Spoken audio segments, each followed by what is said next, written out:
This is Autoline Daily, the show dedicated to enthusiasts of the global automotive industry. Battery maker Panasonic says its number one objective is to eliminate Chinese materials from the batteries that it makes in the U.S. While the company claims it doesn't have a lot of Chinese suppliers, it has accelerated efforts to get rid of them and is working with its other suppliers from Japan, South Korea, and Canada to set up operations in North America. Panasonic already operates one battery plant in Nevada and plans to open another in Kansas this year. Sourcing requirements for EVs to be eligible for the U.S. federal tax credit continue to tighten, and President-elect Trump has pledged to raise tariffs on Chinese goods.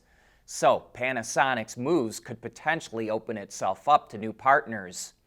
Meanwhile, the largest battery maker in the world might have a harder time finding new partners in the U.S. The U.S. Defense Department just added CATL to a list of companies that it says works with the Chinese military, which could lead to an investment ban. CATL denies the claim and will likely appeal, but even so, its stock price was down on the news. The UAW just got a win from the National Labor Relations Board. In 2023, the union filed unfair labor practices against EV startup Lucid Motors over the company firing 3 workers at its plant in Arizona for organizing with the UAW. And now the workers have reached a settlement with the automaker to have their jobs reinstated, pay them nearly $258,000 in back pay, as well as a cease and desist order that stops Lucid from, quote, committing a long list of unfair labor practices. Tesla is in line for a nice little payday in Europe.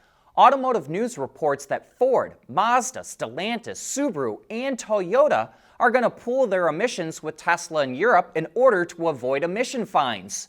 The EU's emission rules ramp up this year, and automakers have to pay out 95 euros for every gram of CO2 over the limit, multiplied by every vehicle sold. The ACEA, a lobbying group that represents European automakers, says the fines could potentially top 15 billion euros. So by paying to pool with Tesla, the automakers can lower their fleet emissions and avoid the fines. And it could be a lot of money. Between 2019 and 2021, Stellantis paid $2.4 billion to pool its emissions with Tesla in Europe. And speaking of Tesla, the National Highway Traffic Safety Administration opened an investigation into the company's Actually Smart Summon feature, which allows owners to remotely move their vehicle using a smartphone app.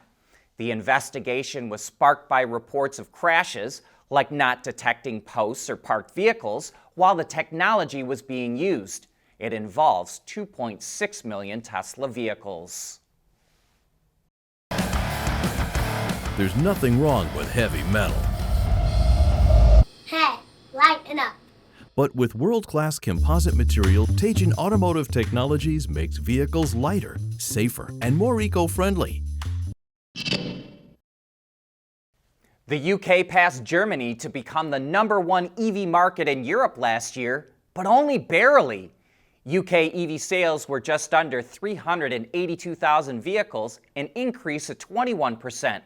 While Germany sold 380,000 EVs, a drop of more than 25%.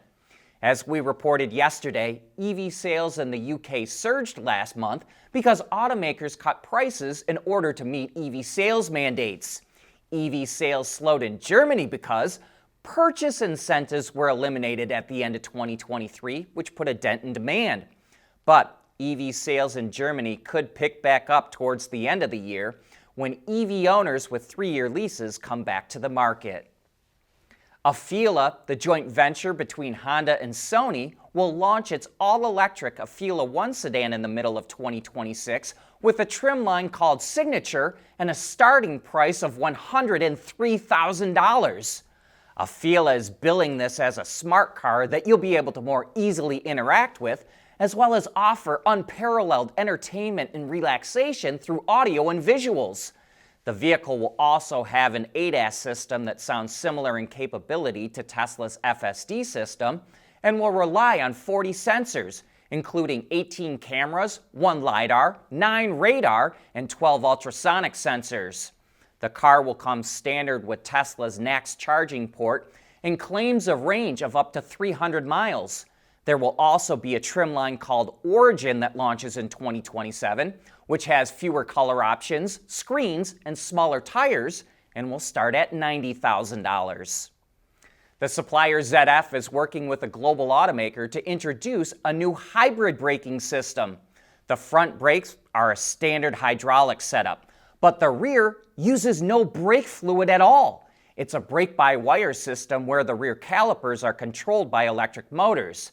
This is a solution that ZF has developed to address automakers' software-defined vehicle needs, and it also allows for expanded use of the braking system, like the ability to use the brakes to steer the car.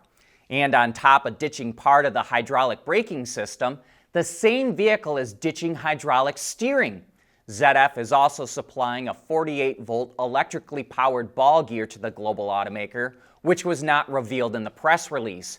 But it does say these types of brakes are used on passenger cars and light commercial vehicles, and it will equip the system on nearly 5 million vehicles over the life of the contract. Toyota is building its own little city at the base of Mount Fuji in Japan, and it's just about ready for people to start moving in. Called Woven City, it's meant to be a place where people can live, work, innovate, play, and it will focus on the mobility of its residents, goods, information, and energy. It says about 360 people will start moving in this fall, and it already has several businesses confirmed to offer services. In the future, Toyota expects about 2,000 people to live in the city and expand to include autonomous rides, not just on the ground, but also in the sky, and robots that not only help people with tasks, but also pets to provide comfort. The city will be open to Toyota employees and their families, as well as students, retailers, and retirees. Ram unveiled new versions of its 2500 and 3500 heavy-duty pickups. 2 engine options are offered: a standard 6.4-liter Hemi V8 that produces 405 horsepower and 429 pound-feet of torque. The second engine is an all-new 6.7-liter inline 6-cylinder Cummins diesel, which cranks out 430 horses, 1,075 pound-feet of torque, and has a towing capacity of 36,610 pounds. Both engines are mated to a new 8-speed automatic transmission. The interior comes standard with an improved 12-inch display screen, or a new 14-inch touchscreen is also available. And for the first time, a 10.25-inch passenger display is offered, which has an HDMI plug for phones or tablets.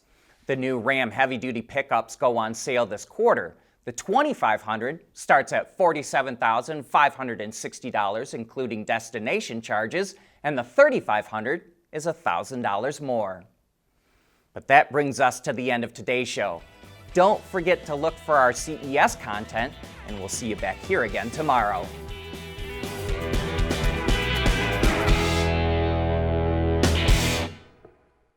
Autoline Daily is brought to you by Bridgestone, solutions for your journey; Intrepid Control Systems, over-the-air engineering boost your game; and by Teijin Automotive Technologies, the formula for better mobility.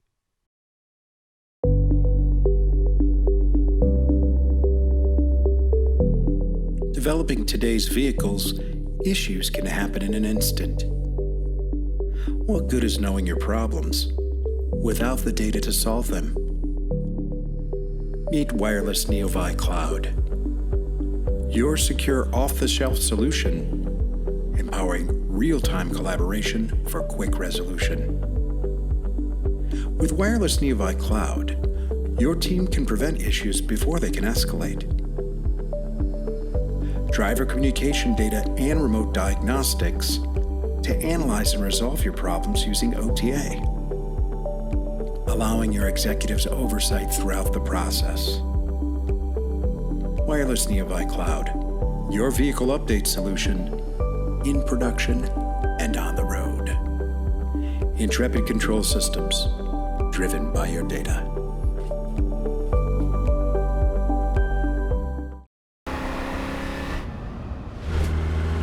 Performance that shines, even in the rain. That's what really matters. Bridgestone Potenza tires, improved grip in wet conditions.